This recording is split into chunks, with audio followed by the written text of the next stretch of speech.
Welcome to a top-down analysis of Ethereum. I've just finished the Bitcoin top-down analysis, so if you haven't watched that, go have a look at it and come back to this video.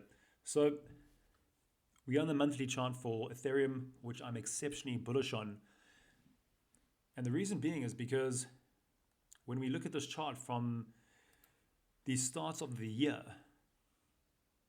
which is around about this level here, what's happened since the start of this year? Well, we traded lower, a one-sided move straight down into a previous yearly low. And so we then had a market maker model on the relatively lower time frames. But sticking to the monthly, we then had an immediate reaction off that level to create a V-shape expansion, met with expansion, which is a reversal off the previous yearly low. We did take out a previous yearly high. But what's significant here to me is that's a low, a high, a low, low, and then a break of structure.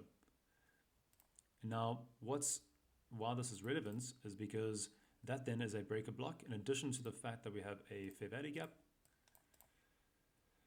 And with the sweep of liquidity happening at the start of the year, this is what you call a unicorn, RCT's unicorn model, because it's time that is the most important element here, of which we swept the previous yearly low at or from the yearly open, which we now inverted. Now the yearly open is actually around about this level.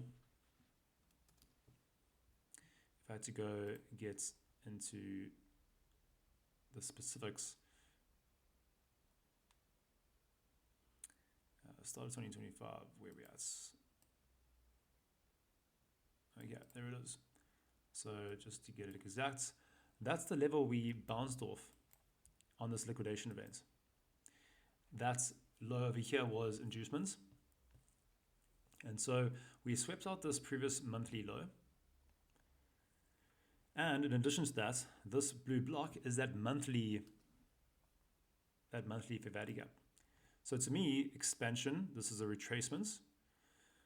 We've now swept previous weekly lows, etc., etc. So sell-side liquidity has been swept. We've then tapped into a monthly inefficiency, as well as this monthly breaker block of this larger unicorn model.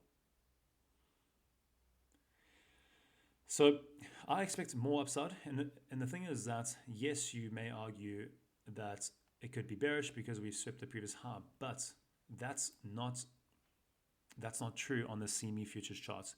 In addition to the fact that on the CME futures chart, this low was in fact swept. Now, if we go look at that, just so I can make that point, and you can just ignore some of this previous analysis, but here it is. There's that low that's been swept, and there's the previous high. So range lows have been swept, range highs are next, and I expect at least a $5,000 Ethereum. When that'll happen, well, that's yet to be seen. But what we can do is just going back to the charts before.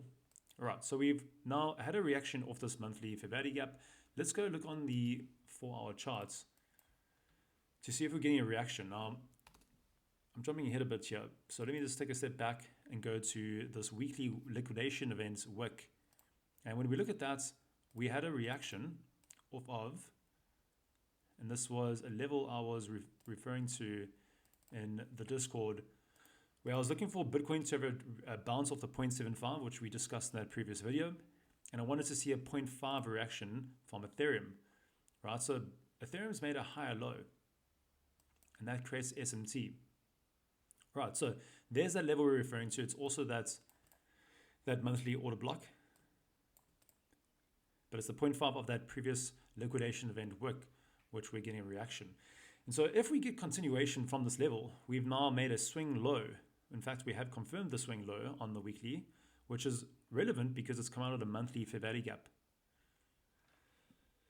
So let's now go down from the weekly down to the 4-hour, and we can see that reaction off that level. And this is the weekend lows, which was swept on Bitcoin. All right, so technically speaking, this low has been swept.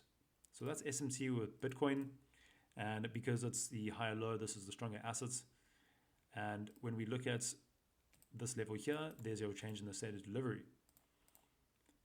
So we've got relative highs stat.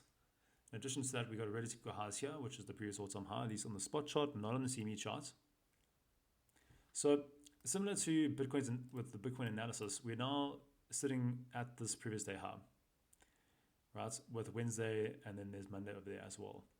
So at the start of the week, if you're opening up Monday, Tuesday, and you're going straight into buy side liquidity, it's reasonable to expect, at least from a statistical perspective, the rest of the week will be bearish, right? So we have Friday CPI release. So that's something to look out for. So I want to see expansion straight through this level. I want to see a short squeeze. Most people are going to be caught offside. Why? Because everyone's really bearish. Lots of buy side liquidity from shorts. We could see that squeeze. And if we get that kind of squeeze, you're going to see this type of V-shaped type of setup, which would create a reversal. And if we can close above that, then we can start looking at the rest of these highs. Of course, you would have to be very cautious for a reaction off this level. If it's bearish, we could trade lower. And quite frankly, from the monthly perspective, it wouldn't be the end of the world.